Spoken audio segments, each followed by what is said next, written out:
Esse assunto foi tema dos ouvintes, né, da pergunta de ontem, mas acho que vale ainda para a discussão que o Banco Mundial divulgou um estudo sobre o Brasil e propôs uma agenda liberal para que o país acerte suas contas. Mas quem traz mais detalhes e também uma pergunta aqui para os nossos debatedores é a Denise Campos de Toledo. Olá, Denise.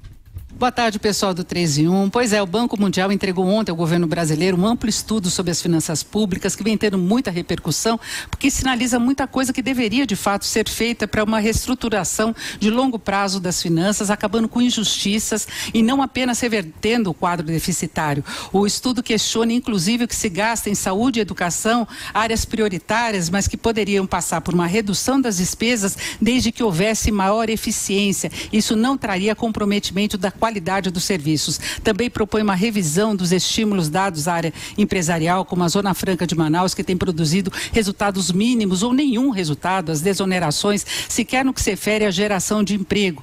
Também coloca como prioridade a reforma da Previdência, que é o principal motor do déficit das contas públicas, mas coloca muita questão dos privilégios dados aos servidores públicos, principais responsáveis pelo déficit e que compõem uma boa parcela dos mais ricos da sociedade. Então, até por uma questão de justiça, essa reforma deveria tratar de forma igual tanto os servidores como os trabalhadores do setor privado, mas fazendo uma revisão para que reduzisse essa projeção de déficits crescentes que só podem levar o país a uma situação inviável do ponto de vista fiscal. E essas mudanças todas poderiam fazer com que o país economizasse, incluindo estados e municípios, cerca de 8,36% do PIB ao ano, o que equivale a 500 bilhões de reais. Agora a sociedade teria de abrir mão de muita coisa, de privilégios que tem em relação à saúde, podendo abater das despesas na declaração anual de rendimentos, essa revisão da gratuidade das universidades, os estímulos empresariais e a própria revisão das regras da Previdência. Agora eu queria saber de vocês acham que a sociedade está preparada para isso, independentemente da resistência que tem a qualquer proposta apresentada pelo governo Temer? Vera. Eu achei o relatório bastante completo, bastante abrangente e uma paulada, um choque de realidade no Brasil, né?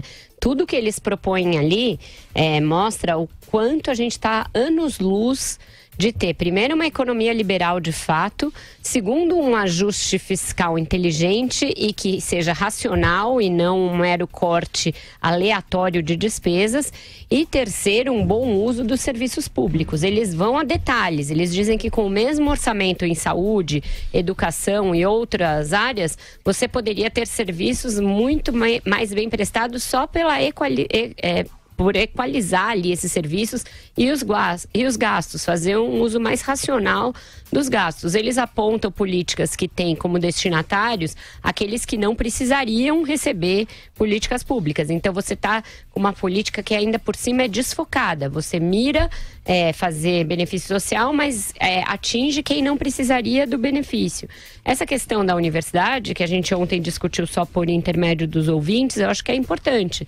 Ele não está propondo a privatização das universidades, que elas continuem tendo uma gestão pública, uma gestão voltada para pesquisa, uma gestão que seja do Estado, mas que aqueles que puderem pagar, paguem. Eu acho que é um modelo que o Brasil já passou da hora de discutir. Eu não tenho um modelo fechado quanto a isso, mas eu acho que o modelo atual, ele primeiro disfuncional, porque a educação básica não tem a mesma quantidade de recursos per capita que tem o ensino superior. Então você está pondo dinheiro onde é menos importante no momento para melhorar a educação do país. Segundo, porque eu acho que hoje em dia, num país como o Brasil, você tem condições sim de exigir um retorno daqueles que não proibir que as pessoas cursem uma universidade pública, que geralmente são as melhores. Então a meritocracia deve fazer com que os bons alunos, os bons estejam na universidade pública, para o bem da própria universidade, mas que eles revertam isso em forma ou de pagamento ou de serviços prestados. Eu acho que é mais do que justo.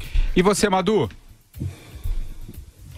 Olha, uma reforma universitária profunda seria muito importante. Quando eu estava na escola de engenharia, eu era o representante dos alunos no Conselho Universitário e já naquela época, na UFRJ, na Universidade Federal do Rio de Janeiro, para cada 3 alunos você já tinha um funcionário. É uma proporção inacreditável.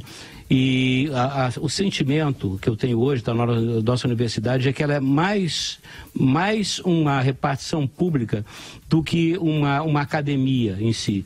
Basta você ver pela qualidade da pesquisa científica, né? Basta você ver pela qualidade, pelo número de patentes que as universidades registram, um desempenho muito fraco.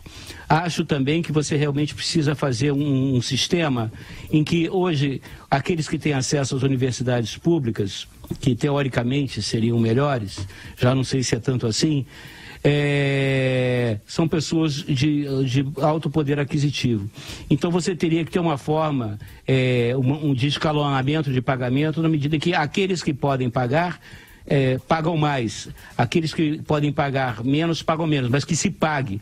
Mesmo porque eu tenho como princípio aquilo que tudo que você recebe de graça, você não dá valor, né? Você tem que pagar pelo menos R$1, né, para você dar valor, porque se aquilo não vale nada para o Estado, não vai valer nada para você. Agora, eu acho que, antes de tudo, realmente tem que se redirecionar a universidade pública brasileira, né, para que ela volte para ser uma academia. E não, hoje, uma grande repartição pública, onde os professores, os funcionários, dominam no sentido de só direitos e pouco com relação à produção científica, à produção acadêmica. Ô, Andreas, e você? O que você achou dessa proposta do Banco Mundial? Acho que está tudo dito. De modo geral, eu acompanho os colegas. Apenas fazer um registro curioso. Nunca pensei em ler um relatório do Banco Mundial de perfil liberal. Para mim é uma grande novidade. Está longe de ser um modelo de liberalismo que está ali, mas há um avanço, e a Vera tem toda a razão. É uma paulada na ideia de que há algum liberalismo no Brasil. Até no Banco Mundial há. Mas no Brasil, o mais gozado é que ele foi pedido pelo Levi na gestão Dilma. Imagina se tivesse chegado na gestão Dilma. Acho que a Dilma punha o Levi, o Banco Mundial, todo mundo para correr com o relatório e tudo embaixo do braço. Bom, gente, vamos à nossa última parada. Oi, André. Oi, Madu. Vai lá.